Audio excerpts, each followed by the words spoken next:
umuntu ava mu Rwanda aje Uganda gutangaza inkuru z'ibihuha n'ibinyoma n'ibintu bipfuye uzi kugira ngo umuntu yishyurirwe hari abana b'abanyamakuru bishyuriwe amatike cyangwa i Kigali baza mu mabisi uriya muntu wari kukiganira avuga ngo ni umukozi wawe ntabwo umuzi aho kurura abafana cyangwa abakunzi banjye bibereye i Kigali batari ababloga banini nkawe noneho babyemeye bari iyo mu cyaro bankunda babyemeye bangana gute bemeye ko iwanjye byacitse bemeye ko nakennye derejo numvise bavuga ngo nta modoka nyigira ngo niba ari iki erega abantu bamenyene ko nta n'ikibazo mfitanye n'inzego zo mu Rwanda ngashaka kunyambura bro nidashyize inda hanze mama wanjye arayibona ndakasubera mama yishushanyijeho ibintu by'ibitente bro ishushanyije n'ibintu by'ibitente barambwa atejo nzabona wambaye n'ikanzu nono kabaye umuswera shana ajya mpamagara kanye enjoying akashnyene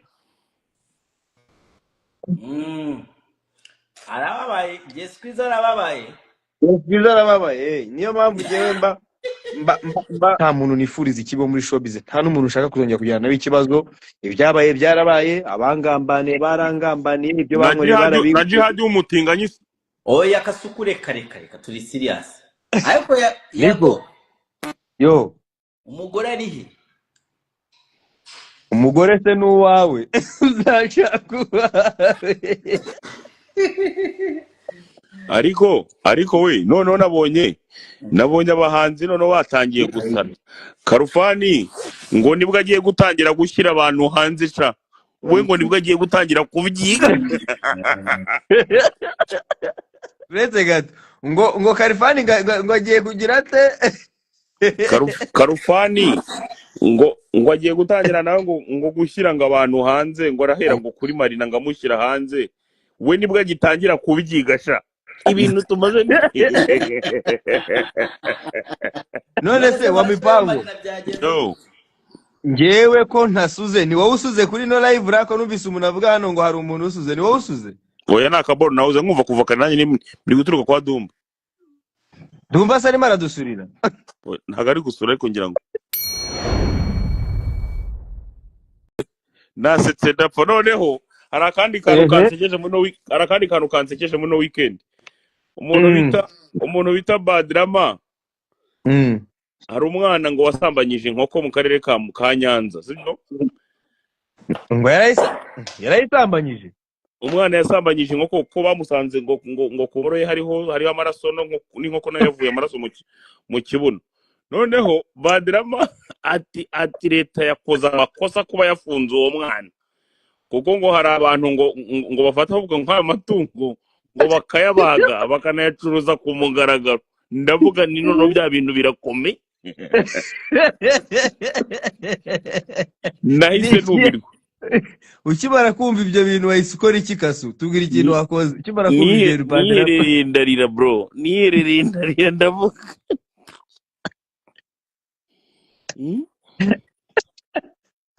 ariko Dumba afite ikihe kibazo Dumba ni ikibazo cya interinete umva zamura akasuku kaza tubwira ukuntu ngo hari umugabo ngo wafashe ku ngufi inkoko kasuka arihe mubwire Jesquiza wa mipangazi ku mufana wawe umva hari umuntu ushaka no kukuramutsa reka mbe mushizeho akurere ninde ngo nasingeze hano gusa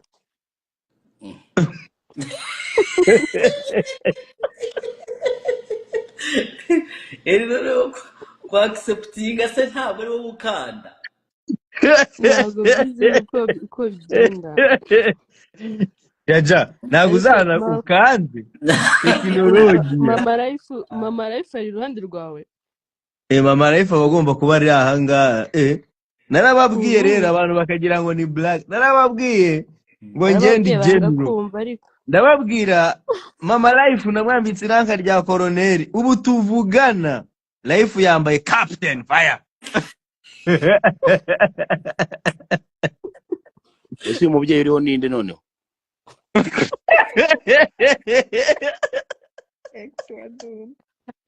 ni ex wa Dumba uwo mubyeyi ni ex wa Dumba bamwita ndetse bamwita tumukundi na Dine aka Jaja bamwita Jaja umuntu bazamuranye Yago TV na Yago Jaja amujaja nbari amujaja Yego. nanjye yaza ko arundi nanjye guhita muvuga ngo aveho. Wese We ukuji. naje gusanga buriya ntura zino live Dumba. Hari ukuntu ukorana live n'umuntu uciriritse noneho urumva ukaza kubyumva nyuma ari uko barimo baragenda noneho ba-uploadinga twa video mwagiye mukora. Nibwo noneho utangira kugenda wumva icyo bita consequence cyangwa se consequences z'ibyo wakoze.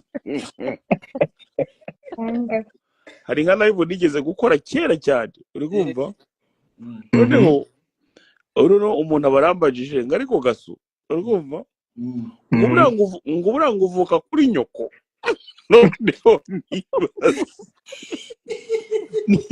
nibaza niba mvuka kuri nyina ariko mbyibaza nyuma. Ndibaza se koko niba ntavuga kuri mama mvuka kuri nyina.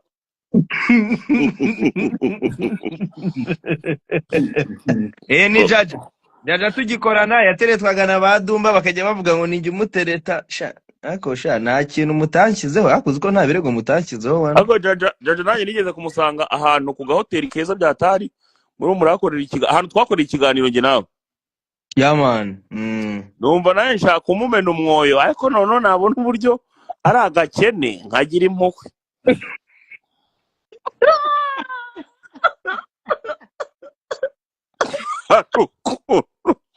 Ari ukuntu ubona agakobwa ari keza uri kumva ukabona agakobwa ni keza rwose gashobora kuba kanagira umutima mwiza ariko gafite ubukene bwa karande. ariko ubu ngubu jaja we byarahindutse asigaye afite kampani yitwa Inzora. Ubu jaja asigaye afite ibiceri. Ndamuzi nanayitwikira Inzora ryo nkubwira ngo gafite ubukene bwa karande nta rimwe kari kanicara akavuge ngo umkumva ngo umuhungu ni umwe mu basapota b'Inzora reka mbe mushyiriyeho nk'inote ya desa akomeza arya gafi. kandi Gasu ko yamwohereza amafaranga ariko umva ukuntu arimo aransenya hano hantu. Kasu hari ikibazo ngufitiye. Kasu kuri murabiva cyangwa ugiye kunnya? Oya ndimo ndakumva. Abo Kasuku uko tujya tukubona urya ujunya. Oya kurnya ndanabikunda ngewe rwose nshobora kurnya nka gatatu. Kwera mani menya ntabwo ujya kuri toilette mani niyo mpamvu ufite n'inda nini. Uzi ko ntarakubona uri urajya kuri toilette. Ngaramubona ari kujya kuri ukahita se ubwo mubonye abarimo ararya.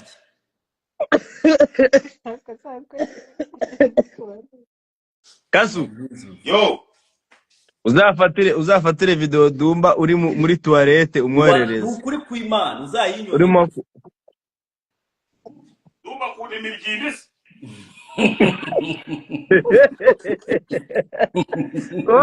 ko wagira ngo urekuye. Ariko Dumba Yo kera twazanye no style yo kwerura uri kumva bayago ari abantu b'abarokore ngo babana beza wagira ngo urabivuze bagahita bavuga Yesu umwami. Yego yari muri babana beza ba mbere ariko umunsi yago yeguye ikiboko yahisa bundi wo.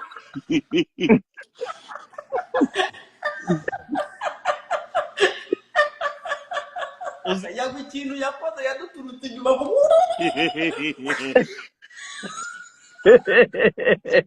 buriya ngewe ate nzira barabura nembagamba fe tukuma. Buriya ngewe ibiganiro bya yago iyo nabonye ikiganiro noneho arimo aritakuma kiriya kiganiro ndagenda gahita nicara ahantu ndi nkavuga ntika nkirebe noneho nkashyira muri United Stab nta muntu umpamagara uri kumva iyo mbonye ibiganiro byarimo aritakuma nibyo nkunda cyane ubundi kurenza biriya hosting abantu uri kumva. Iya hostinze abantu biraboa iyo arimo arivugira turiya tuntu agiramo akantu nkunda ngo wowe narakubwiye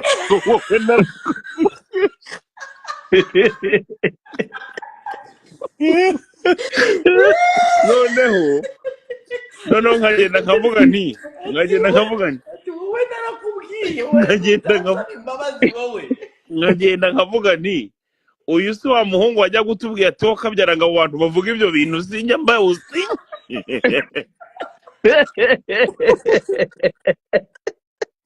uziwe na jaja ni ukuvuga ngo bagukoreshaga ikiganiro bakagenda bakata ahantu ushobora kuba wanavuze ngo ndagaswe. Jaja agahita yabikatagamo. Uvuze ngo ndagaswe mu kiganiro cyawe yabikatagamo akahita bigendera. Ntabwo wagarukaga kwa Yago TV. Ni vuba yahitaga bikuramo.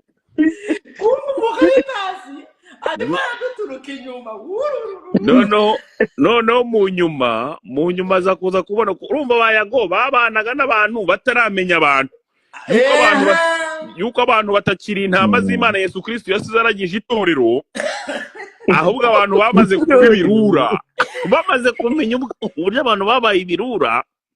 Ubu n'umuntu uvuga umunsi araza kwa Yago bakanawubanza imbere. Yago yabanye n'abantu azi ko ari beza. Umva Gasuku. Arabiyegereza. Gasuku, Dumba. Urumva je? Mubanza mufate umwanya umwe mwamamaza inzora then dukomeze. Mamarize si wowe nyirayo. Inzora Protocol ni company ishinzwe protocole ndetse kujya buretse gatugenda gake. Jaja ntagazi kuvuga rega buriya. Ariko karadidima. Ariko ngazi kumuninga buriya ngo wamwita. Umva Gasuku komeza aho warugejeje. Buriya ngo wamwitambikiye ibintu bikomeye cyane. Kumuninga aho ngaho warugejejeho muningi. Gasuku. Umva komeza aho waruri uko Inzora Service ikora iki? Inzora Services cyangwa se Inzora Protocol bagufasha mu bijyanye na protocole. Baba bafite abakobwa beza cyane baza kuza kukwakira ku kibuga cy'indege, bashobora kuba bagufasha muri protocole wakoresheje nk'inama, wakoresheje nk'ubukwe, mbese ahantu hose hakenera protocol services. Inzora Protocol baba bahari bahakubereye, bakajyana bwa buhungu bw'insongero mu tubukeneye, bwa buhungu bo bufite ubudirede bumeze neza buhumura batemo parfait. Wakenera abahungu wakenera abakobwa, Inzora Protocol baragufasha cyane rwose kugira ngo ubashe kuba wagenda ibirori byawe neza. Ariko noneho ikaba ari umukobwa bita Jaja nawe tukaba tumufite kuri side imwe. Murakoze. Dumba wakomeza. Umva Gasuku ngiye kweza ya mafaranga ubikoze neza yandi wavugaga. 200. Vuga nimero basi utarohereza amafaranga, vuga nimero Inzora aho bayikura. Inzora abantu bafite event cyangwa ubukwe muri no sama mu kwa 7 mu kwa 8 kujya ku 12 mwahamagara 07 8 3 9 8 6 2 16. Dumba wayipinze ubwo wabiki. Umva bye. Sawa. Kahise kibuka ahantu gakanda kugira ngo kaveho. Ubwo uragira ngo ujyaje amafaranga arayaguha. Arayafite se? Arayafite byarakize. Ngenda gake. Abantu i Kigali utemeye gufungura amaguru ugira ngo amafaranga bayakura uri umukobwa.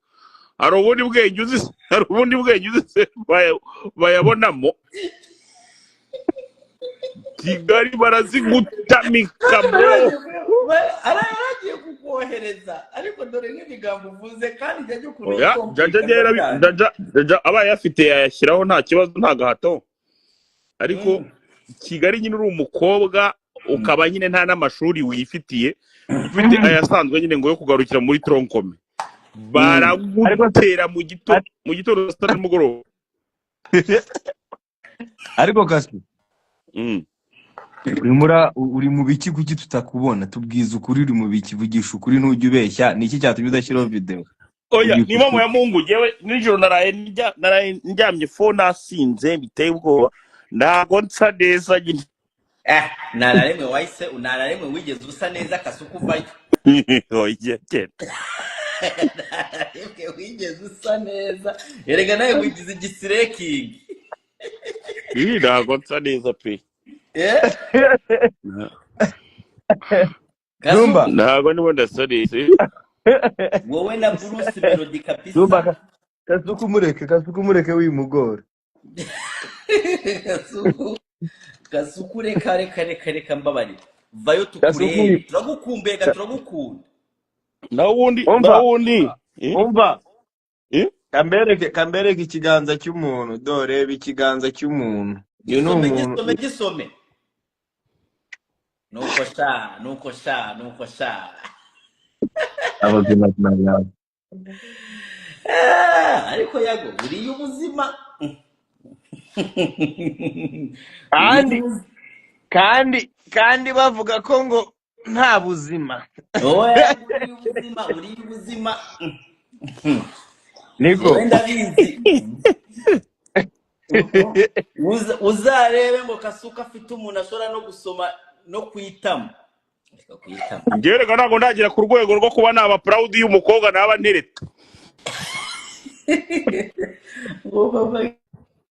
Kasuku. Kevin Kadari hano arimo arakureba. Umwe w'umutinganyise. Ibyo simbizi ariko Kevin Kadari arimo arakureba. Kevin Kadari yambwiye noneho Kevin Kadari arimo arakureba nawe uri hano. Yambwiye ngo Dumba. Kasuku afite mushiki we uwavuga ko ndi umutinganyi. Noneho njyewe nkagenda kwa mushiki we nkagaruka mushiki we akamubwira neza ko njyewe ndi umutinganyi. Dumba nagushubije ndakubwira nti iyo uzi ko uri umuntu w'umukapo ntago urinda kubwira abantu ngo nzabyerekane. No ntago bibaho kushobora no kujya kunywa imiti ikakwica. Ahubwo wagakwiye kuba waranabikoze kugira ngo bigaragaze ko hari ibyo kutari umutinganyi. Mfite proof z'umuhungu wamusambanyaga utuye muri Canada bita Wilson. Kandi nge nagiye kubareba aho bari baramusambanyiriza. Ni nabwo bwoba nagize kuva navuka. Nabasanze kwa Gaposho. Mfite amakuru. Kevin Kadari abakobwa 5 baza yago. Ibyo rwose nukubeshya ndayagara ahita guseka. Kuko yagukura abakuzi. Reba urya baraguseka ariko ukura abakuzi. Yago yaseka araseka. Nyine byo mubwira kwera ukura abakuzi. Kandi abo bana nabo abaye yabikoze ntiyabura kubirata. Kevin ngira ngo wumvishe ka Jess kwiza wa mipango. Ese du abo umuhanzi abiki nutangire oya urakabisha. Ngine ndi gukubaza abo umuhanzi abiki superstar munda hitmaker sikosa hitmaker ndagutaka hitmaker buretse gato genda gake reba urya yagarima ari yorosa. Nukuvuga ngo hari ibintu buvuze akumva ko uri muranyuranya n'ukuri akajya yibaza ate Dumba yatandukanye n'ukuri bimeze bite. Uri kumva yagahise yiyorosa se ahise yiyorosa. Hano hari amakuru mbonye anavuga ko ngo yanze kugwishyura kuri Sikosa ngo nicyo waba urimo kumuziza Kasu. Nibyo bro naremeye jewe narigiye kokora full promotion iteye ubwoba ndababwira ndi mushushanye kuri nonda yanjye. Uri kumva oya yego bayishushanyijeho bayishushanyaho. Uri kumva bamaze kwishushanyaho ariko indirimbo nyiha abashuti abamotari nyiha abakwaferi nyiha abahungu banje b'abakarani nyiha abahungu banje b'abakorodoni ku mihanda. Uri kumva uzi ko Sikosa ifite miliyoni 10 za views kandi ariho nayitanze. Genda urebe indirimbo ya Ruskana nakoreye promotion. Iyo nakoreye promotion genda urebe uburyo ikoramo sibyo. Iyo bita mami afite album rero ndi gukubwira iyo bita mami ira n'indirimbo nakoreye promotion ntatanze mu bamotari n'ibiki byose. Ariko iyo natanze mu bamotari no mu bakwaferi ihuriyemo abahanzi 3. Urumva ntagwa indirimbo ihuriyemo abahanzi 3 urumva yakagombye kugira views 10,000. Izo ni views za Yago wakoze indirimbo umwe nabwo akayikora atari umuhanzi. Ni miliyoni 10. Nibyo nyine nkubwira miliyoni 10. Reba indirimbo Yago views ifite kandi atari umuhanzi ari umunyamakuru. maze noneho umbwire abahanzi batatu urumva Dumba harimo n'umwe ufata mu kabuno bakagira miliyoni 10 za views. Ninde mfata mu kabuno? Uwo wundi uririmbana n'uwo nguwo bafitanye groupe se? Inde The Ben Mugisha ni mari Mugisha.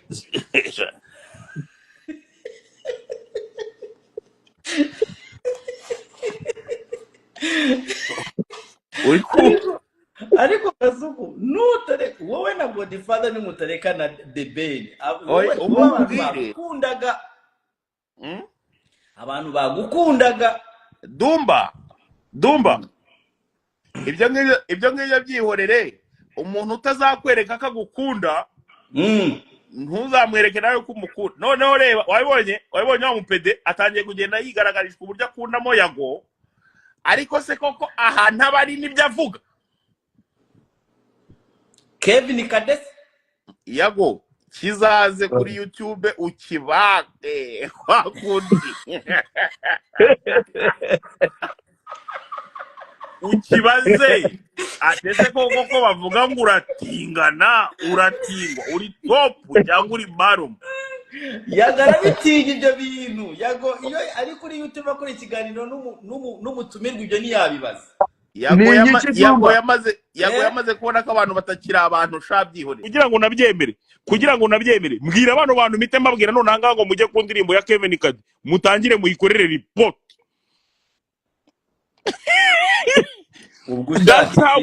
That's how we do it.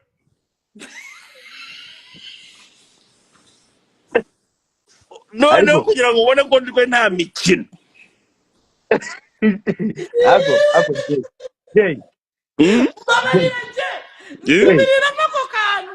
That's how we do it. That's how we do it. Jay, kubariza kino kibazo. Kandi tubize ubwiza ukuri utaciye ku ruhande utatibeshye ikosa Kevin Kade yagukoreye rigatuma ubona ko akumenyereye. Bro urumva iyo boro muri iyo boro kandi ntago nabikunze Yago muri iyo boro ngo ni iyo sikosa nyine. Yego urumva muri iyo boro ngo sikosa Yago nakoze ibishoboka byose nyine nibeza kugira ngo nemere banshushanye no kunda Yago. Umusweranye namwira gahunda nditanze umusweranye namwe ati gahunda yaza kurangira gutya ntaribi uzi ko naje guhamagara Kevin Kade ahantu yarari ahita yerekana muri telefone ngo ndimo ndamutesha umutwe bro kandi ndimo ndamwishyuza yanjye. Yebwende uwo muntu wari ukuntu nawe aberereka katinya ashobora kubwira utuntu agahita kubwira ati mbabarira uzambabarire mumbabarire simuvuga. Ariko nyine urumva umuntu yahise ndabura vuba urumva abo bose ba Kevin Kade ba Karufani n'abandi ni abantu bajya kuryagaguza kwa The Ben sibyo kuko niho bajya gukinira za game ama PlayStation. Ndumva mbabarira ibi byo biri very serious kandi sensitive. Niho bajya kurya amakawunga bakajya kurya amapate jaune n'ibiki byose. So iyo bariyo rero utuntu tugambo babaganira tugambo barimo baraganira mbere yuko babagaburira amashaza na za pate jaune n'utwo tugambo nyine babivugisha. So ntago rumwe nta muntu uramwe njya kurya za pate jaune cyangwa mu za kawunga bajye bambabarira rero niba jewe nagukoreye akazi kawe igomba kumereza ibiceri byanjye nyine umuhungu w'igikondo mwana twarababaye bro.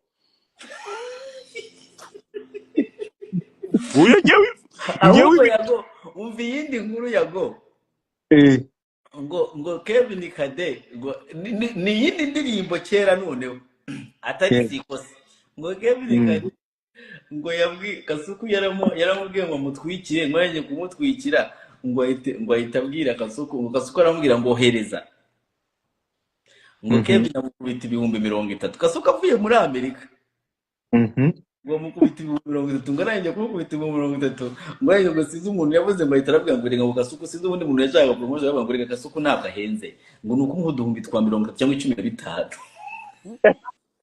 ari Kevin Kade bivuga Kasuku bimugwa mu matwi Kasuku bimugwa mu matwi Kasuku yarasaze ati mwana niko mwana ngo Kevin Kade agenda abwira abantu ngo banze 30,000 kuri ibyo kuri ibyo byose wavuze njyewe nakomeje kumva ukuntu uvuga kabisa numva ufite nyine hari ukuntu uje nakubabaje muri showbiz yo mu Rwanda kandi kuba mbizi ko bihari muri showbiz yo mu Rwanda kuba mbizi ko bihari ntago ari agashya. Yago reka njye ngusobanura ikintu kimwe noneho ucyumve sibyo. Urumva njyewe ndi umuhungu w'igikondo kandi ubuzima bw'ahantu umuntu ababa urumva ntago baba butwemerera nanone kubona umuntu yamanuka nk'inyarugenge ngo ugahita ujya gusesa n'ibiki byose sibyo. Mba nsize bizi zanjye zimo zirishyura n'ibiki byose mba ngomba no kugera inyarugenge nkakora kugira ngo na bizi zaho nazo nzihandoringe ntazanasabirize siko bimeze. Reka tugomba no gutunga n'akazi dukore, reka tukano n'akazi kadutunze men. Yes, niba nageze inyarugenge bamukorera promotion niba nageze inyarugenge nkakora ikintu kimeze nk'ikiyede urumva nk'ako kazi kameze nk'ikiyede sibyo. None ugashaka kunyambura bro nidashyize inda hanze mama wanjye arayibona ndakasubera mama yishushanyijeho ibintu by'ibitente bro yishushanyijeho n'ibintu by'ibitente barambwa atejo nzabona wambaye n'ikanzu noneho kabaye urumva. Hari ibintu umubyeyi nibura baba baragiye bamubwira bakamubwira bati Gasoka avuga ibigambo bibi n'ibiki byose bakabimubwira noneho ibyo ngibyo bagapfa kubyakira sibyo. Noneho nyuma bakongera bakamuga ati noneho yabaye n'umusazi dore yatangiye kwishushanyaho ibintu by'ibitende ati noneho ndari gushi umuntu akemera umubyeyi akongera akamwibaruruka bro umuswera agahita kurya ibiteri byawe sha.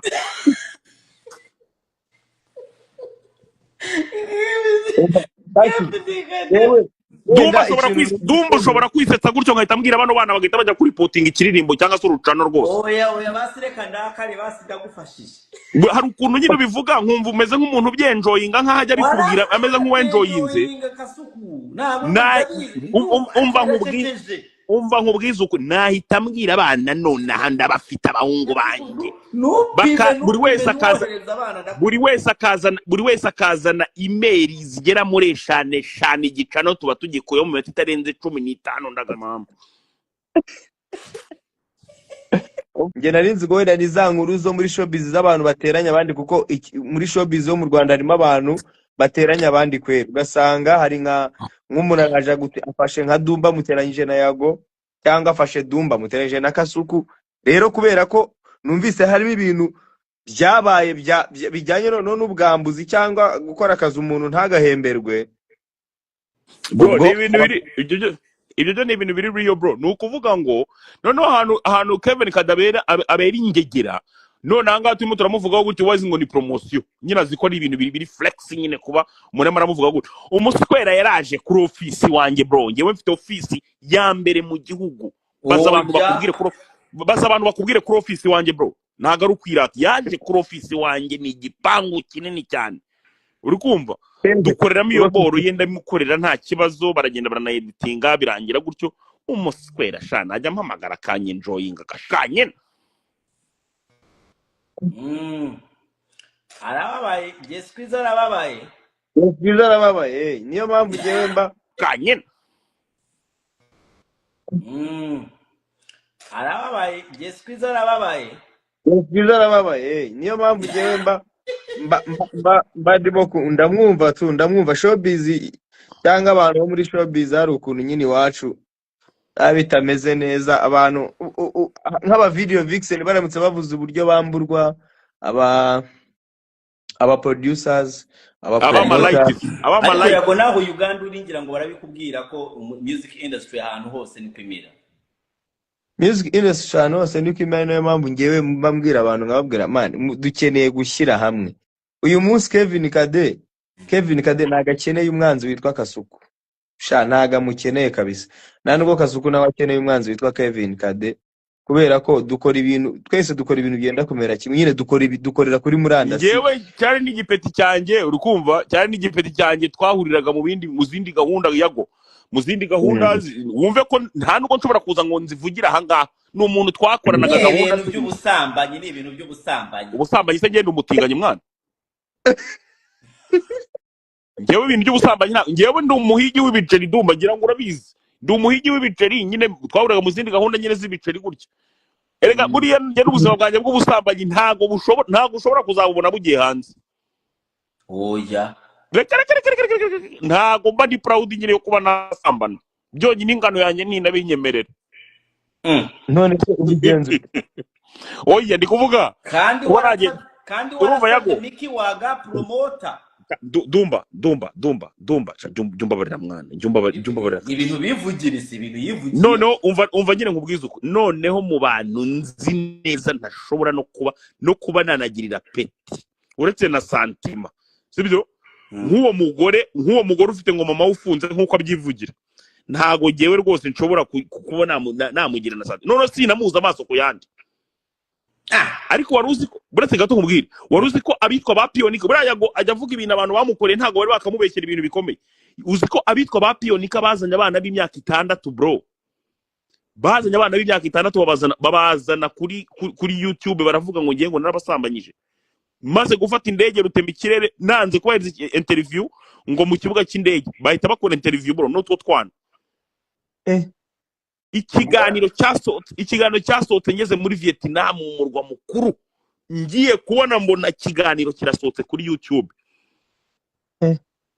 abitwa ba Pionika kuri kitwa ngo 5 guys kuri channel yitwa ngo 5 guys abana b'imyaka 6 dumba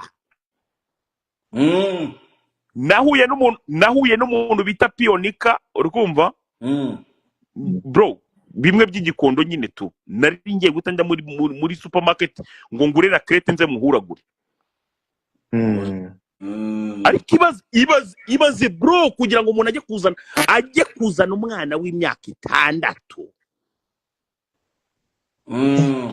ariko itangazamakuru ryacu by'umwihariko iryo kuri murandasi rifite ibibazo bikomeye cyane ariko sinzi impamvu none se tutamureze ko ibyo ngibyo bigize icyaha oya hari abo none ugira ngo Yago niko bose yabaregaga hari abo tutarega dusaba kuhuragura ebana nago ubuse bose bamugani wajya kubarega erega reka wabarega ngo bivemo niyo mpamvu erega n'uyu munsi mubona muri social media harimo amabifu menshi y'abantu nukubera iki se nukubera ko abantu buri muntu uyu munsi afite platform buri muntu aragenda natagusubiriza iwe niba adafite abantu benshi aragenda asabe platform ahandi hantu cyane akubage kandi noneho wenda unarengana unazira ubusa ari no mpamvu buri munsi mbwira abantu bo muri showbiz ngewe hari ikiganiro nakoze ndavuga ni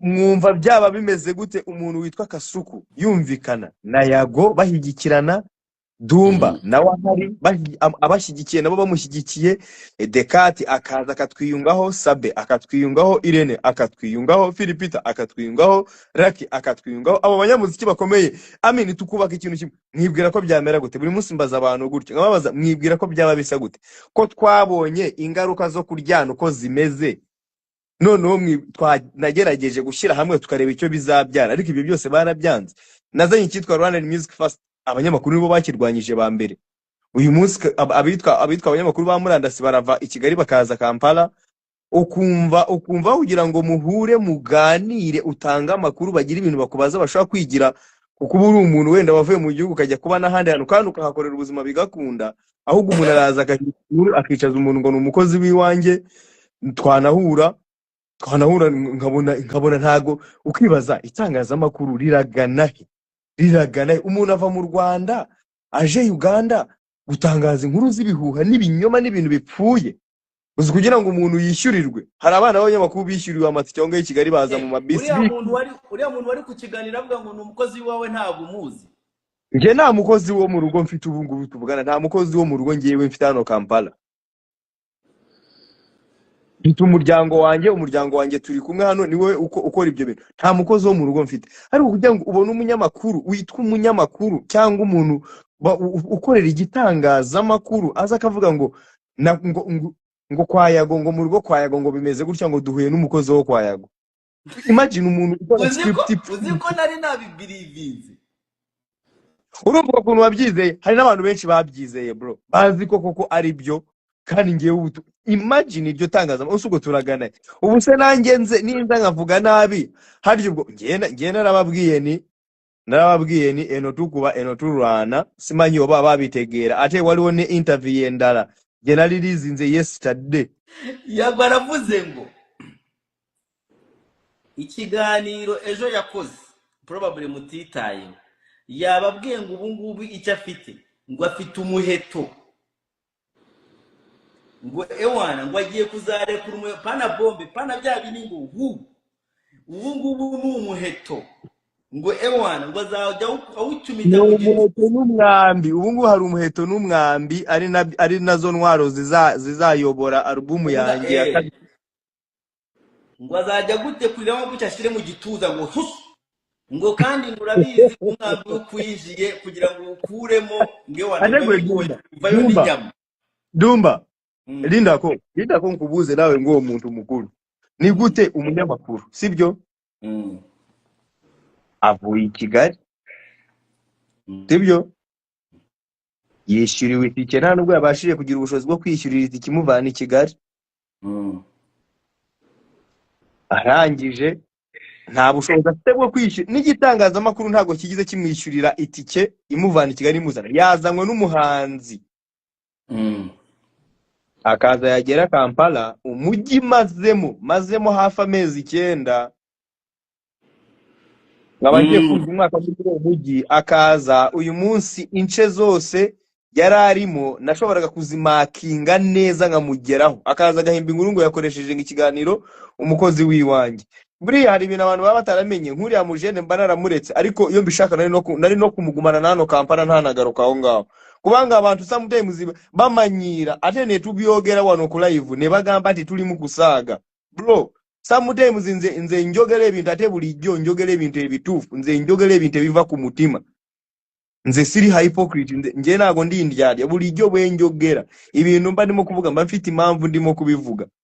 Umujene avuye i Kigali ntashoboye no kwishyura n'iki kimugeza Kampala aje mu gihugu ndimo mfite abajene banjye maze kugira mfite team yanjye iri hano mfite igari ryanjye mfite abajene nshobora gukuronka babwira ngo tumakingo no guy tumulumbe tumukwate ate tumutwale yo muleki Victoria tubere nga tumuyina ariko umujene akaza sha yarangiza yaraje uwo mujene ntago shaka kumuvuga mu izina kuko narabaretse arangije araza sha nagiye gukongratulatinga The Ben nagiye gukongratulatinga umwami kubera ibintu yaramaze gukorera Kampala maze kumusuhuza mbona umujene aje kunsuhuza aje come on wahimbye inkuru ngo iwanjye ngo biracika ngo napfuye ngo nakeniye ngo ibimogi bimereye nabi ngo ariko mwamwumva mutekereza gute uba wumva turi buhure nka kureba uba wumva turi buhure nka guhobera ukaza onesembereza mu biki oyo mwana kamulabule the last warning this is a last warning nayenga kali chill njagala kiwulire kandi ngiye kubivugira kuri no live njagala kiwulire uwo mujene nagaruka Kampala njagala mbalabulire wano kweno live by the way in case you don't uwo mujene nagaruka Kampala azagaruka Kigali babwira uko byamugendekeye ubwo kandi nge ndarangije uwo mujene nagaruka Kampala umujene mwabonye uzagahimba ibintu nkanahura nawe nkamureka singire n'ikintu mukoro singire n'ikintu mubwira nkamwihorera akagaruka no mu Rwanda kongera akaripotinga ibintu bipfuye uwo mujene nagaruka hano Kampala nagaruka kuri iyo cyana zababwira ibyo yabonye Dumba narangije kuvuga mbese yagoreka nkubaza ntabwo wari waravuze ngo abantu urabaretse none se hari abandi nigize mvuga hora nabo bana nabo bana barimo kubwira mbabwira ngo nimukomeza muzarenga umurongo barimo kubabwira ngo nimukomeza muzarenga umurongo kandi nimurenga umurongo namwe bazabafunga bazabajyana cyangwa muhure n'ibindi bibazo runaka kubera ko ngewe abajene narabaretse kugera naho mbasigira n'igihugu mbasigira umujyi ndababwira ati ngewe top 5 number badest najya Kampala ngakora kandi nkabaho najya Kampala ngakora kandi ngagera gute nkabaho ariko abajene n'uyu munsi baracyankurikira Kampala naye bayino kimanya nti ari ikintu bagomba kumenya ni ukuvuga ngo abantu bari aho ngaho i Kigali cyangwa abantu bari mu Rwanda aka kantu bakamenyereka nka barabure ntabwo ntabwo ukuntu iwacu bimeze ariko hano bimeze aho ngaho ibyo yagavuze ibyo ashaka kukubwira arakubwira ati hariya barakubita bro agatuza bakakarangaza nahise yago ibyo bintu umuntu ntiyabifata nk'iterabwoba iyo ntabwo ari iterabwoba ni avertisement ubayitonze ubifata nk'iterabwoba ntariba bifata nk'iterabwoba Dumba arabyemerewe nabyo kubifata nk'iterabwoba ariko ndagira ngo abajene bose bamenyera bari aho ngaho i Kigali rwose bajye babikora bantuke binjire mu muryango wanjye bakora ibyo bashaka ariko nabo nibaza ahantu ndi bajye bagenda bari menge kubera ko nanjye aho hantu ndahari ndagira ngo mbibamenyeshe nyine kandi bibamenyeshereze kuri ino live bajye bajya aho i Kigali bantuke bagire gute ebana binjire mu muryango wanjye bagire gute bakora ama live bantoteze bagire gute ariko mu Rwanda iyo umuntu agukozeho cyangwa iyo hari ikintu kibaye ribiteza hano rero Uganda ntabwo ariko bimeze mwabajene mwe mukomeze mutuvuga ibintu mushaka muri i Kigali ariko rwose nimuza Uganda mwabajene mwe namwe mujye mugenda muri menge hano harimo abafana bacu muri Kampala ushobora kuzanyura ahantu uzi ngo ugiye nk'ahantu mu kabari umva umubige najya kuri ikintu agahita akubwira ati nakwibutsaga ibintu wakoreye CEO muri make CEO uko reka mbabwire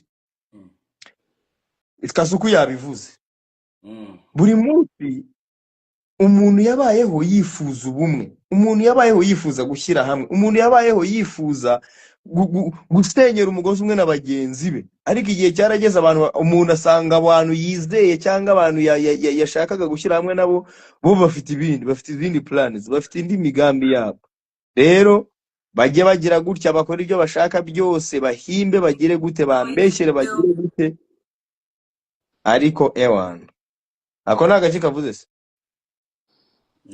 naye ndimo ndavuga precisely icyo cyane uzagikora iki oya nta erega Dumba ngewe narababwiye ati mugani wakatuka ati narakubwiye wowe ngewe Dumba reka wowe uranzi man uranzi kandi nakasukarana umunyamahoro bro ndi umunyamahoro nta munsi numwe ndata ku muntu ngiye ngo mfe kuza ngo mvuge ngo ndaje ngo natatse Dumba ngo ndaje ngo natatse Kasuku nta kintu na kimwe cyabaye oya none sugo naba nkubaza iki naba nkushaka biki iteka ryose ngewe njya kuvuga ari uko nagerageje kwihangana nkongera nkihangana nkongera nkanaguha gasopo nkongera nkakubwira ni nyamara uri murarengera mugani wa Kasuku abugana uri murarengera nyabuneka ibintu bireke njya kuvayo kuvuga ari uko ibintu bitaze n'umurangi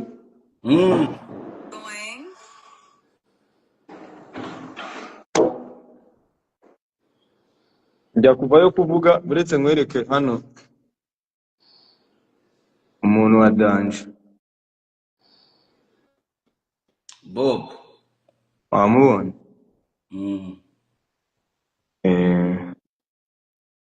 ugomba kuba ufitemo n'umusaza niwe usigaye niwe nshaka kureba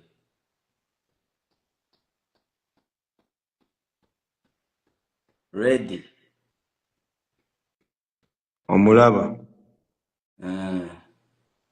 bigenaje uruva Dumba rero niga yanjye ngewe ndi umunyamahoro man bro nabayeho nifuza amahoro nabayeho nifuza nyine kubaho ubuzima bufashanya man bufasha abandi kuma bagenzi banjye dufashanya tugatera imbere Kasuku nguyu warabizi tujya dukorana barabizi tujya dukora ibiganiro ariko Kasu we tuzakora ikiganiro ryari man kijye kuri channel yawe nge ugomba kunkoresha ikiganiro kikajya kuri channel yawe bro RPM sigaye yaramanutse twagikora ugasanga ndagihombeyemo bacunga muramana mbacunga urumva ikiganiro cyanjye nawe wako kiba kiri 4 urumva mbagira ngo nyine nibura mite ngikuramo 1000 yago urumva Dumba ngewe nyiri no mu Rwanda najyaga mbwira abo bajene abo bapapa bakuru bacu tanga bakuru banje ngababwiye ko man mwese tugashyira hamwe man ubwo mwumva byaba bisa gute uyu munsi ubumwe bw'aba YouTubers bashyira hamwe abahanzi bagashyira hamwe aba promoters bagashyira hamwe aba DJs bagashyira hamwe twakora ibintu binini man ariko nyine turasenya gusa kugera naho umuntu ashobora gufata amafaranga akayashora mu gusenya bro urumva icyo kintu ariko man umuntu ufata amafaranga akayashora mu gusenya uzi umuntu ufata amafaranga akishyura umunyamakuru cyangwa umupromota ngo iyi ndirimbo y'uyu muhanzi runaka ntikinwe ibaze nk'ibyo bintu man ibyo nibyo bintu kandi byibereye iwacu nibyo turimo guha barumuna bacu kuko bakuru bacu nibyo batweretse yago yo reka urerera ko hari abantu mushobora kumvikana mu ruganda rwo mu Rwanda bake nibura niyo baba batari benshi barahari cyane rwose reka ngutera agasitore gake njye mfite abana 3 rero kera nkiza muri Canada natangiye gukora fraude nageze hano nkazajya nkora fraude ngira ngo urabyumva yego ibintu bitari bemerewe n'amategeko tu noneho ndimo nkora ayo fraude igihe cyarageze umunsi umwe bakazajya bamfata ariko bakambika bakankavayo noneho nkundana n'umukobwa uwo mukobwa ntabwo yari azi ibintu byanjye nkora tu yego ntabwo yari azi gukora fraude nyine yabonaga nyine kashi zizo urabizi ibintu by'abakobwa ntabwo bitaho cyane tu umunsi umwe rero baramfata bafashe amara nk'iminsi nk'itatu ataza ahundi tu ahamagara telefoni mu rugo barabizi ko bambitse ariko ntibashobora kumubwira urumva ntibashobora kumubwira ati Dumba ari hano no yago reba ari comment ari umuntu uvuze ngo tutangiye kuvuga ibintu ngo biri serious ngo barigendeye nuko nyine urajya kubona ubone dusigaranye abantu 100 abantu babaye ku kibazo cyanjye nashaka kujya ku kibazo nshaka kubaza yago ubwo baragira ngo ucika butura nyine ngo ugende kake oya nta kibazo kubera ndibaza ko yago nshaka kumubaza ikibazo kiri very important abantu baza kubireba tomorrow baraza kugira so rero umukobwa igihe kiragera nza no kumutera inda ariko nkirimo ndakora ibyo bintu noneho bakazajya bambika mfite umwana urabyumva so rero igihe cyarageze nkavuga ati rero kubera mfite umukobwa antegereje kandi yari muto nanjye nkiri muto byari ngombwa ko ibiboro mbireka mbivamo and then nkaba impamvu nkiye kure sinashaka kukubaza ikibazo kiri sensitive utabonye ko ndi serious yego ndakumva yago ubu ngubu uri muri situation nk'iyanjye ufite umwana n'umugore ibi bintu by'amakimbirane uribaza ko bidashobora kubagaruka mu gihe bikagaruka abana bikagaruka umugore wawe n'abana bawe mu gihe no kukubura batakubona hari ikintu cyakubayeho niyo byakwafectinga wowe nk'umuntu katuvuge you out of your mind don't you think byaba ingaruka ku bantu ukunda cyane ku buryo njyewe mba nk'advise nkakubwira ati korana n'abantu mwumvikana kubera natangiye nkubwira ati urabizi neza ushobora kwemera ko hari abantu muri industry bashobora mwumvikana ukavuga ati rero niba numvikana n'akasuku na Dumba reka tuzoje dukorana nabo abandi bavuge niba bashaka dukorane nabo just ku neza y'umuryango wanjye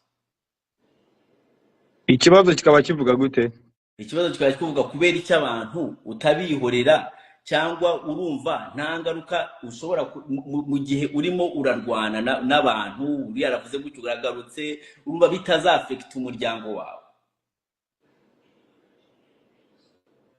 none se ninde mperuka kuvuga nta muntu uheruka kuvugaho, ariko ukuvuzeho uba wumva wamukubita. Nk'ubu uvuye kutubwira ngo nibaza Kampala, ngo nibaza Kampala, mu gihe urimo uravuga ati nibaza Kampala.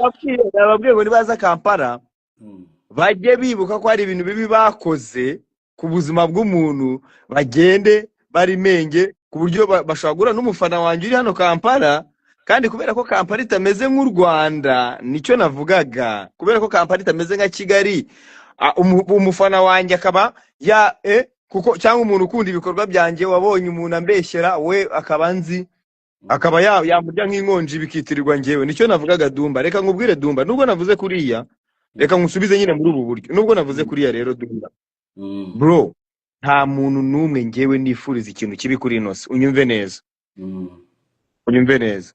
Ubu ngubu tugiye mu byo kuvuga wenda ngo mu matiko, abantu bashobora kuvuga ngo bafite ikibazo na DJ Brian na Jihad na runaka n'abandi, sibyo? Kubera ko wenda mu minsi ishize twakozanyijeho kuri social media. Ariko bro, muri abo bantu bose nta muntu numwe nanga, nta n'umuntu nifuriza ikintu kibi. Nukuri kw'Imana yo mu ijuru. Ndumva iki kintu kandi nyivuze nanjye kivuye ku mutima, ndi serious nkuko wari umwe ngo uri serious. Nukuri kw'Imana yo mu ijuru. Imana yo mu ijuru ni umuntu, ikarema inyamaswa, ikarema ibintu biri ku isi byose. Nta muntu numwe njya nifuriza ikintu kibi, nta n'umuntu njya ngambanira, nta n'umuntu njya nifuriza kumubona muri situation imbi. Kuko njyewe n'ikimenyemeyo yango byumve bro, njyewe nk'iyo mfitanye n'ikibazo n'umuntu, by the way, akagira ikibazo akagira ikibazo bro, njyewe birambabaza. Bitavuga ni subu uyu muntu mvuga ikintu mitane gituma mbabara, mitane uyu muntu ko agize ikibazo kindi kitari nanjye, kidafite wenda naho gihuriye nanjye, njyewe tukaba dufitanye ikibazo, ubu sagize wenda ikibazo gikomeye agapfa dufitanye ikibazo, njye nasigara nishimye. Sinzi niba mbiyo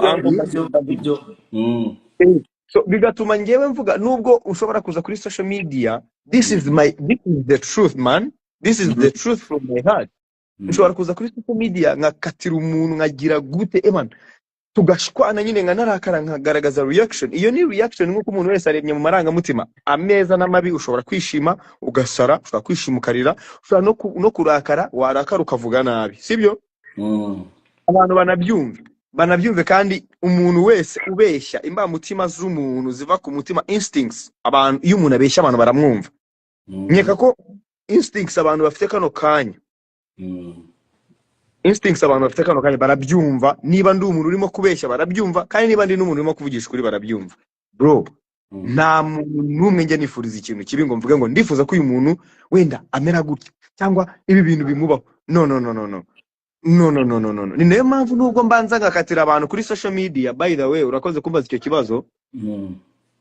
Hari igihe ngiye mbashaka kumera nk'umuntu n'abakanzemo kugira ngo ibyo bintu babireke, ariko ubundi nta n'ikintu nanakora bro. Ariko ubwo reka ngubaze Dumba, reka ngubaze. Ubu uretse n'igikabye nyine no kuba umuntu yaza agakanga umuntu hano, ubu njye nibera ahantu hitwa Buziga bro. Ubu ngubu ibyo ndi bavuze ngo umwana n'umugore, ubu nabona umwanya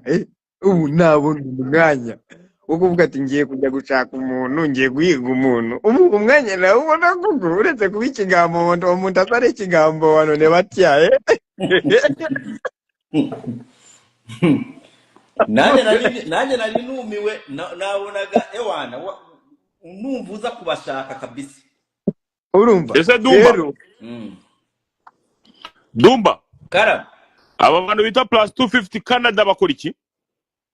Nakabari k'abanyarwanda gashasha keza cyane, habayo ibyo kurya, imicopo, inzoga, mbese ni life y'i Kigali ariko muri Canada tu. So n'indaya ziraboneka se? N'indaya zirahaboneka?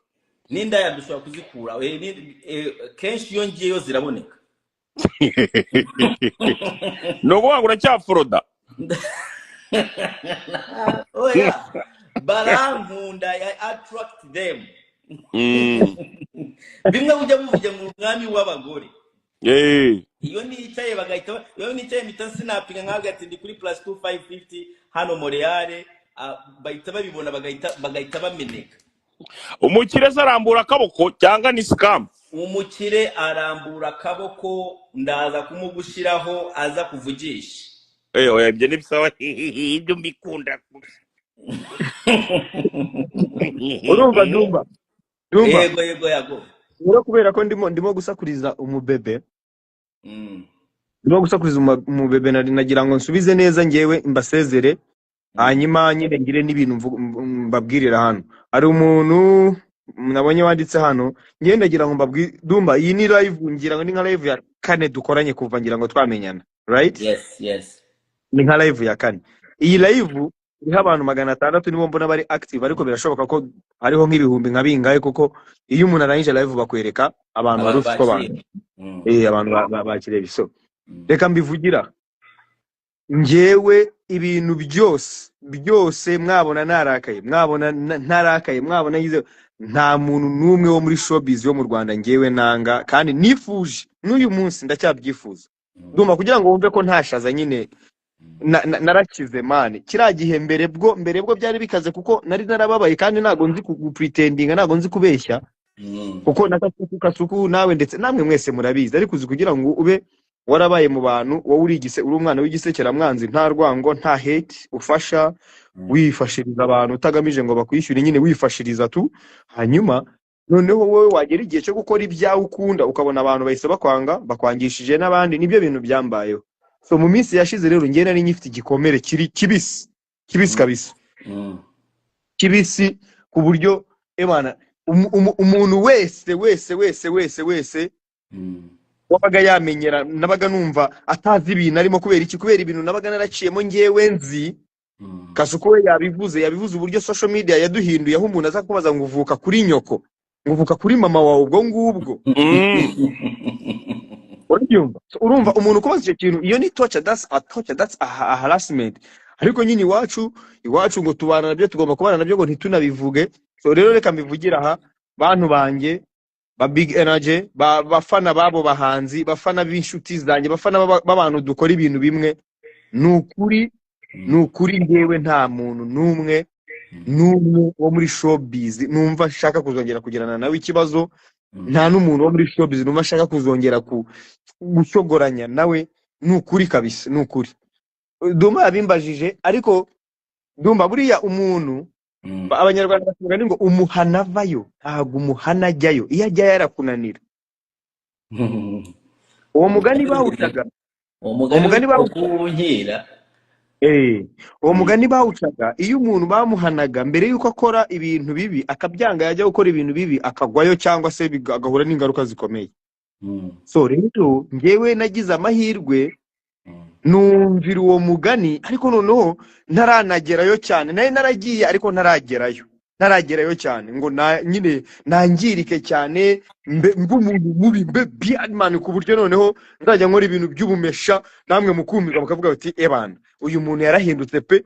Uyu munsi nkaba nyivuga ni Imana yaranyijije, Imana yaranyomoye, Imana n'uyu munsi irimo kundinda, Imana irimo irampa ubuzima bwiza, Imana yampaye umwana, yampaye urubyaro, yampaye umugore mwiza. Imana nyine nta kizitankoreye. So ibyo byose no mu buryo kugira ngo nanjye nyiture ibyo yankoreye, nafashe umwanzuro wo kutazongera kugirana ibibazo n'abantu bo muri showbiz. Nafashe umwanzuro wo kuba busy hano Uganda, n'ubu ngubu wenda nuko bamamagaye hano bikagacamo gutyo, ariko nta muntu nifuriza ikibo muri showbiz, nta n'umuntu ushaka kuzongera kugirana nawe ikibazo. Ibyabaye byarabaye, abangambane barangambaniye, ibyo bankoreye barabizi. Na Jihad w'umutinganyi oya kasukure kare turi serious urumva. rero Dumba ngewe yo my guy, this is najaga mbwira abantu ngo this is the last warning to tell you that to stop talking about me. Ariko no, this is the last warning to me. It's not the last warning to you.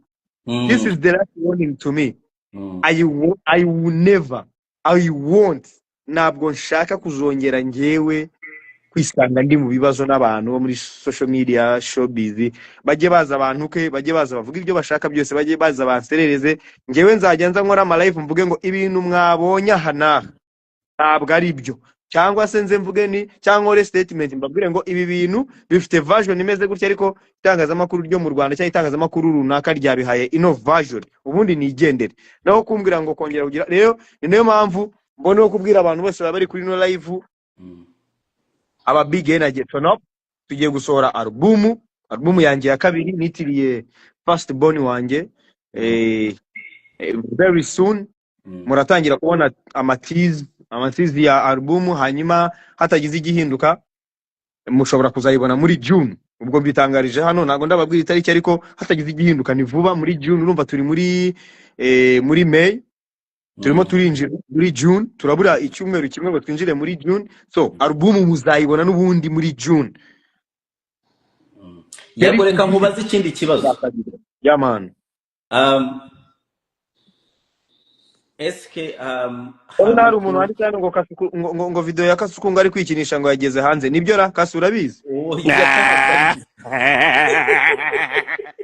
none ariko Yago kweli Yago ikindi kibazo reka nkomeze none se umuntu hano arabashije umuntu ya confirmaga ngo video ya Kasuku yamaze kugera hanze oya ibyo ni twebwe yigishije abantu Yago iyo ni imvugo ya Kasuku yigishije abantu Yago yo twebwe tugira uko tugenda turanacumita buryo uretse kuba turi babi turanacumita ntago twikinisha umva Yago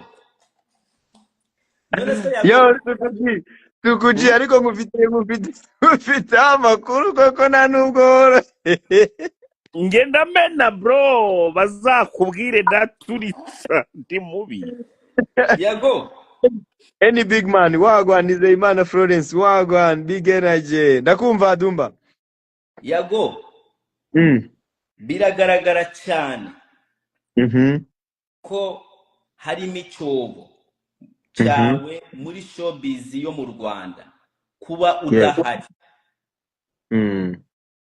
igihe gishobora kuza ukaza mu Rwanda ugakomeza kuba Yago twese dukunda twakunze kandi azaza afite umuryango tumushyigikiye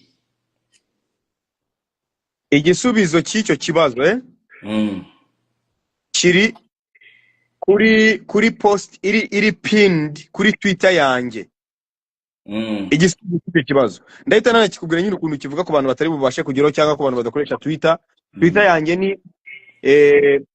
mwagenda mukankurikirana ni Yago Pondat cyangwa se Yago for you once Yago for you nubundi barayiguha kuko nahinduriye amazina mbere yari Yago for you ubu ngubu nashyizeho Yago Pondat so igisubizo kiri hariya nanavuze ngo igihugu cy'u Rwanda ni igihugu cyanjye igihugu nkunda ni igihugu ntazagambanira ni igihugu ntazavuga nabi ni igihugu nzahesha ishema ahantu hose nzajya ndaje ndavugana ariko kugira ngo nkigarukemo nuko hari ibintu bizaba byarakemutse mu bijyanye n'akazi nkora ka social media kamuko kuri murandasi ibintu bijyanye n'itangazamakuru ryo mu Rwanda by'umwihariko irikorera kuri YouTube niyagira impinduka zibaho uko I'm being honest with you iki ni ikibazo abantu benshi bakunda kumbaza I'm being honest with you kubera ko Dumba mfite amahoro Uganda mfite amahoro meze neza nyine so uvuga ngo mu Rwanda nta mahoro nari mfite ariko kandi sinari nyafite 100% kuko abantu bazaga iwanjye bakavuga ngo bazanyica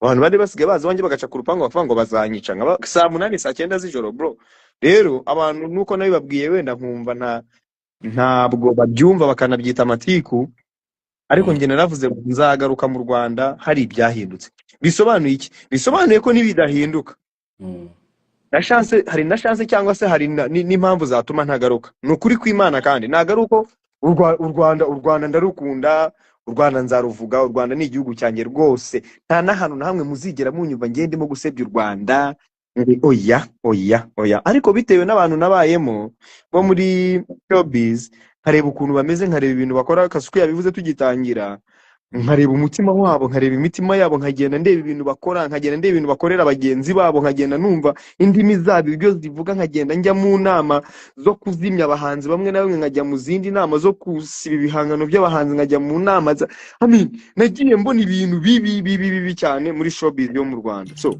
naravuze rero ngo hagomba kuzagira impinduka zibaho kandi izo mpinduka zibaho Dumba, reka nzikubwira izo mpinduka zizabaho mu Rwanda. Hagomba kuzabaho ubuyobozi komite y'abantu bakoresha imbuga nkoranyambaga mu Rwanda. Bigomba kubaho kugira ngo habeho control y'ibi bintu bibi byose byirirwa biteranya abandi, cyangwa se y'ibi bintu bica ku mbuga nkoranyambaga bibi byangisha abantu abandi. Habeho ibiganiro, habe programme zubaka igihugu bro, habeho programme zifasha bene igihugu, habeho programme zifasha abaturage. Hari urubyiruko rwinshi ruri i Kigali ruri talented bro, ariko rutakibona akaboko, rutakibona umwanya, rutakibona platform. Mu gihe uyu munsi harimo kuba promoted ibintu bibi, ibintu byanduye gusa, ibintu kandi muri Kigali harimo abajene bakiri bato, harimo inkumi zizi kuririmba, harimo abana b'abakobwa ba DJs, harimo abana b'abakobwa bazi kubyina, harimo abahungu bazi kubyina, harimo abahungu bazi kuririmba, ariko they are not being promoted. They are not being promoted because of what? Because of the system. But whenever we talk about this, they will say that we have amatiku, tugira amatiku. And moreover, nujya kureba ukareba nyine urabibona, ni ibintu bigaragarira amaso, ni ibintu ubona n'amaso yawe. So igisubizo cy'icyo kibazo rero kiri kuri Twitter yanjye, abantu bamfollowinga, abantu bankurikirana, nanabashimire cyane, bashimire cyane. Ndabashimira cyane kuko Twitter yanjye sinzi ahantu abafollowers bava, by the way sinzi ahantu bava kabisa. Twitter yanjye sinkunda kuyipostingaho cyane ngo mvuge ngo ni ahantu ntwika, oya. Ariko abafollowers baraza bakiyandikisha, maze kugira 189, hafi 190 kuri Twitter. Urumva? So ndabashimira cyane. Iyo post narayipininze iri kuri Twitter yanjye. Nuvuga ngo hatarabaye impinduka, tutarabanje, hatariho komite igenga abantu bakoresha murandasi mu Rwanda. Abeho kubahana hagati y'abanyamakuru n'abahanzi. Abahanzi bubaha abanyamakuru, abanyamakuru bubaha abahanzi. Abapromota bubaha abahanzi, abahanzi bubaha abapromota. Aba DJs bubaha abahanzi, abahanzi bubaha aba DJs. Aba influencers bubaha abahanzi, abahanzi bubaha aba influencers. Abantu bakorane, aba promoters, aba managers bubahane. Ariko uyu munsi ushobora kuba uri manager w'umuhanzi, ushobora kuba uri mu DJ ukomeye, wajya ahantu bakakubuza kwinjira, kandi ari ibintu bijyanye n'umuziki bro. Uyu munsi umuhanzi mu Rwanda ashobora gukora igitaramo, ukabona kuri social media aba influencer barenga 8 bavuga ngo uyu nguyu isara bishobora ngo arahiye, uyaraza gushya, bamutega iminsi. Ukibaza influencers umuntu mwakagombye kuba murimo kumuhypinga mumufasha, ko ari uwanyu, ko avuga ikinyarwanda, ko ari umunyarwanda, ko mubana mu mujyi umwe wa Kigali, ko akora ibintu bimwe musanzwe muzi mumubona, kuki mutamushyigikira ngo mumuzamure, nawe ejo nutegura tuzakuba inyuma. Urabyumva? So kumbaza ngo nzagaruka, n'abafana benshi bagiye babimbaza, yago uzagaruka i Kigali ryari, wazagarutse, ese wagarutse ko n'inzego. Erega abantu bamenye ko nta n'ikibazo mfitanye n'inzego zo mu Rwanda, narabivuze kenshi. Ariko kubera ukuntu abantu bamwe na bamwe nyine ubona batumva ibintu, urabihorera wowe ugakomeza ukikorera ibyawe. Nta kibazo na kimwe mfitanye n'inzego zo mu Rwanda, ndacyabisubiramo. Kugaruka ni ubushake bwanjye. Rwose nanashimire leta y'u Rwanda, ndayishimira buri munsi. Nshimire umuvugizi wa polisi y'u Rwanda, spokesperson of Rwanda National Police, mushimire cyane, mushimire hano abyumve ko mushimiye, kubera urukundo, kubera ubumuntu yangaragarije, kubera mushimire cyane. Shimire inzego z'u Rwanda, shimire polisi, shimire RIB, n'inzego zose zikorera ku butaka bw'u Rwanda. Ngiye mbashimire cyane, kubera ko kugaruka mu Rwanda n'ubushake bwanjye. Kugaruka mu Rwanda nta kibazo mfite, anytime ngiye mbishaka nagaruka. N'abantu bavuze ngo nimbona akazi gafatika kama amafaranga afatika mu Rwanda nzaza nkakore. Ariko kandi kugaruka muri abo bantu bo muri showbiz batarashyira hamwe, bakiri mu dukundi, bakiri mu dutsiko, oya nzigumira no Kampala. Nzi neza ko aba big energy bazakomeza kumba hafi mpaka kugeza igihe tuzabigereza ku rwego tuzaba tuvuga ngo twishimiye urwego tumaze kubigezaho. Yago, njyewe nawe turabajyamo, ariko njyewe nkubwije ukuri ndabizi ko utanyizeye, nta kibazo. Nanjye ntabwo nizerwa kubera ndi umublogger, sibyo? Ariko ndabizi ko hari igihe tujya twumvikana, we are on and off. Yeah man. niko navuga. So hari umunsi umwe twicaye hasi, ngira ngo twari twigeze gushwanamo gakeya, and then njyewe nawe twumvikana ko urakara cyane ukariyakitinga vuba. Umbwira mu magambo yawe, urambwira ati Dumba, ibi bintu ndimo ndahinduka kandi ndimo ndabirwanya, ngiyiziho. Urwo rugendo rugeze ngaho reba nk'uyu muntu yitwa Ngole Neza. Uzibeshye ugaruke bagute mageragere imyaka 1000. Uriya abanyarwanda bene wacu, uyu se navuga ikinyarwanda, uyu se si umunyarwanda. Ubu sigiye twamaza no twigisha yiziki hari abanyarwanda yago ntago waba bose ntitwabakora ku mitima yago, bose ntitwabakora. I know, no ariko wibuke ko guceceka kw'abanyabwenge kwatumye habaho gukura kw'ibintu bibi, kuba umuntu ashaka kuza akavuga ibintu bitari byo, ufite amakuru gaceceka. Ibyo byagiye bituma habaho abantu bize. Urugero, wowe ubwawe wanyibwiye ko wari wizeye kuri ari umukozi wiwanjye, siko wambwiye inde umukozi umusore bakoresheje navuga ko wari wabyemeye. Ngaho kurura abafana cyangwa abakunzi banjye bibereye i Kigali batari ababloga banini nkawe, noneho babyemeye, bari iyo mu cyaro bankunda, babyemeye. Bangana gute? Bemeye ko iwanjye byacitse, bemeye ko nakennye. Derejo numvise bavuga ngo nta modoka nyigira, ngo niba ari iki numvise bavuga ngo nta modoka nyigira. Siko bavuze ejo ngo imodoka ngo harya ngo nkora iki. Numvise sinzi ibintu bavuze babo ngo nkora ibiki Kampala, sinzi ibintu numvise bavuga. Iyo ni ingata ibintu numvise bavuga, avuga ngo ntago izi bintu numvise bavuga. Aya mata iki kivuguta ubu ngubu ariko sha ibintu murimo bombo yuti na depan kambarek